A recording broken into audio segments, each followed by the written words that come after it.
So while we allow time for the judges to tally their scores as they pack up, we are excited to introduce Joe Hamilton. Joe Hamilton, publisher of the St. Pete Catalyst and co-founder of the St. Petersburg Group. Kim will be joining Joe to the stage for the St. Pete Pitch Night special segment, How I Freaking Built This. A discussion of Metacity, a next-generation Web3 social operating system for physical city. Most of us may not understand what that means, but excited to learn about it. Thank you, Joe. Thank you, Esther. I haven't had the occasion to use the word fabulous in a number of years, and I think you're inspiring it out of me. You're fabulous. It's good to see you. You owe me. All right. Hi, everybody. So, Joe Hamilton founded the St. Pete Catalyst 3 years ago to revitalize local news in St. Pete. The Catalyst has become the center of community, growing to 10,000 subscribers and 250,000 citizen views a month. It was during the last 3 years of deep integration into St. Pete that the vision for a social operating system emerged. There is no platform for communities because no one has successfully catalyzed the flywheel of content and attention at the local level. Joe has run an intense 3-year immersion in mastering local value and incentives to solve that puzzle. The Metacity is the product of that work. Joe is also a catalyst and has been creating and connecting content even before he started the Catalyst. Joe, thank you for being a great community partner and a spark for telling the story of St. Pete and beyond. So your tagline is, Metacity is a next-generation Web3 social operating system for a city. It's obviously an emerging concept. So what is Web3, Joe? So many of you have heard of blockchain and cryptocurrency and all those buzzwords that are floating around. Those all represent Web3. And the underlying philosophy for Web3 is decentralization. Blockchain is a technology that enables decentralization so that you can share databases in a secure way across large groups of people, which eliminates the need for trust and third parties in some instances. And what that unlocks beyond the technology is the decentralization of value. So an example, kind of easy to digest example of Web3 is it used to be that a creator would go on YouTube and build a large audience, sell a bunch of ads, get some money. YouTube would take 40% of that money. And of course, everyone here is putting content on social media platforms for no money as well. Web3 is people still go on YouTube and they still build an audience, but now they're sending their audience to Substack, or they're sending their audience to Patreon, or they're sending their audience to places where they can retain more of the value and not give it to these centralized providers. And that's really the hallmark of decentralization. Awesome. Thanks, Joe. So Metacity will be an accessible portal, right, to the future Metaverse. Why do we want to be in the Metaverse? We're going to want to be in the Metaverse. We're going to also not want to be in the Metaverse. So, as you talk about these things, obviously it's natural to lament the things you lose, which are, what people might say are traditional connections to people, even going outside more and things like that. That's natural. There will also be opportunities that the Metaverse brings.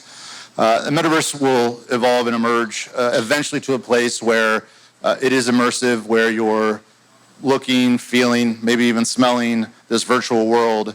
And once you're in that virtual world, the laws of physics kind of melt away, which is where some of the coolest opportunities are to allow people to connect around the world in more immersive and multi-sensory ways than they do now.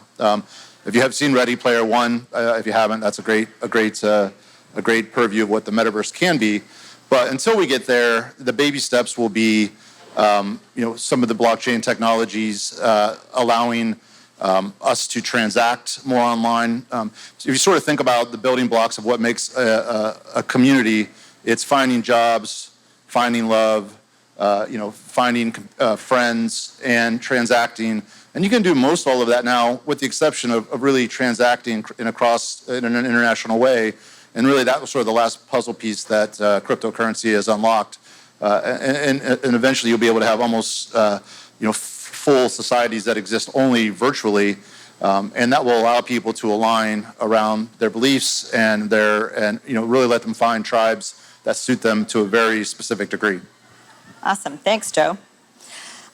So Metacity can serve any size city, and that's kind of what you're going for, right? You're starting in St. Pete, and you're trying to go global, right? But you've got certain cities that you're looking at. And the market driver, though, is really about identity, right? So who is the identity that Metacity can serve? What does that mean when you say identity? So this is really one of the key pieces. What I saw as the market opportunity for this. You think about, I have an online community, I have an online group, and most people thought for the longest time Facebook was that. But if you ask the question, how many of your neighbors are you actually friends with on Facebook? For most people, it was one or two. At most, a lot of people, none. It really wasn't an online community. The big social media platforms align around your national ideologies. They're your peer groups, which are largely people that think like you. That's why they're your peer group. And of course, we all know the stories of how the algorithms exacerbate those silos. And that's really a big part of the divisiveness that we have today.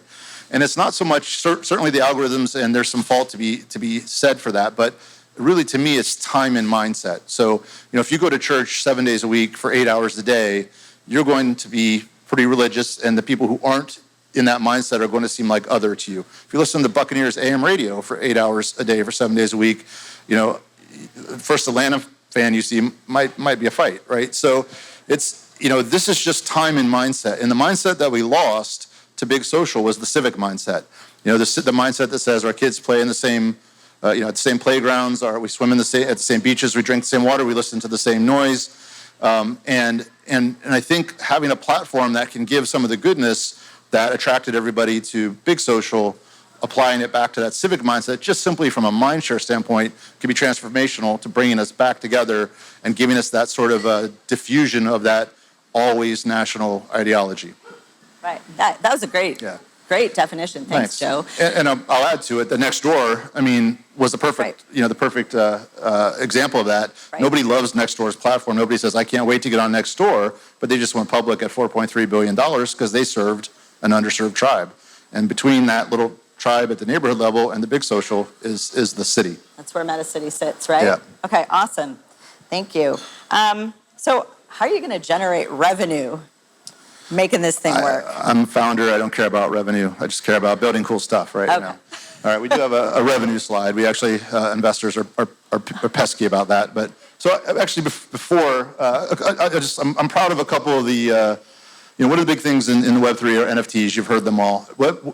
NFTs will go beyond just art. Will go beyond. There'll be tickets. There'll be artifacts. There'll be collectibles. And in everybody's home space, which is our equivalent of the profile, they'll have their own NFT gallery to express themselves. We've changed the way we do the scroll as well. I think this is a nice innovation. So we actually have 2 spots for content. You think about people, the why you go to someone's page, you say, I want to get to know them or I want to check up on them.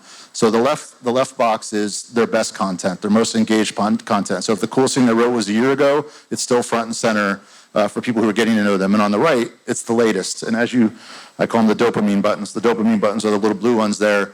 You can click and see the second most recent, third most recent, and so on and so forth. So we break revenue, that's kind of ugly, but we break revenue into 3 categories. We have citizen revenue, platform revenue, and treasury revenue.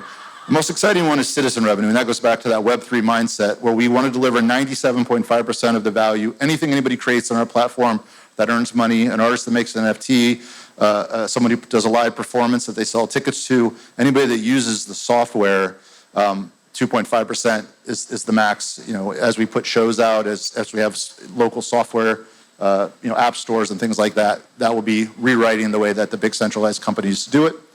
We'll have our own things as well. We'll have at the core of this Catalyst News, there's advertising opportunities there. There's software as a service. We'll have an exchange as people move in and out of our on-platform currency, which will be called Fluence. And we'll actually also have, and this gets into the weeds of the blockchain stuff, a meta token.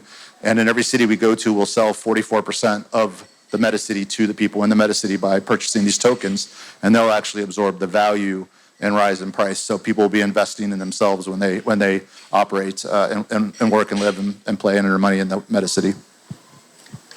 I don't think he sleeps at night. I think he just stays up and thinks of all of these things. It's just mind-blowing, Joe. Pretty awesome. But what do you believe is the ultimate goal for Metacity? So the ultimate goal, there's so many. I'd love to save and work on helping to save local news. I believe bringing community together, as I mentioned before. But really, I think there's a great, what social has shown us is that, if you're into left-handed butterflies, you can pop onto YouTube and have 15 videos of left-handed butterflies that just blow your mind, and that's a good thing, right? Now, how can we marry that to that efficiency, right? The efficiency of getting you what's good for you, getting you things to discover. How can we marry that efficiency to our local physical lives as well? And so if we can use the Metacity as connective tissue by bringing ideas up, circulating them, and then putting them back down, I think we can increase the efficiency of finding awesome stuff, which increases the quality of our lives in the cities that we live in. So that's the ultimate goal. Awesome. Thank you, Joe. Appreciate that. Obviously, Joe Hamilton is a serial entrepreneur who really cares deeply about St. Pete. We thank you for being a founder that's sharing this exciting venture and adventure that you are journeying on. So thank you for, again, being a great community supporter and sharing all of this information with us. We really appreciate you, Joe. Thank you. Yep. And please subscribe to The Catalyst if you haven't already.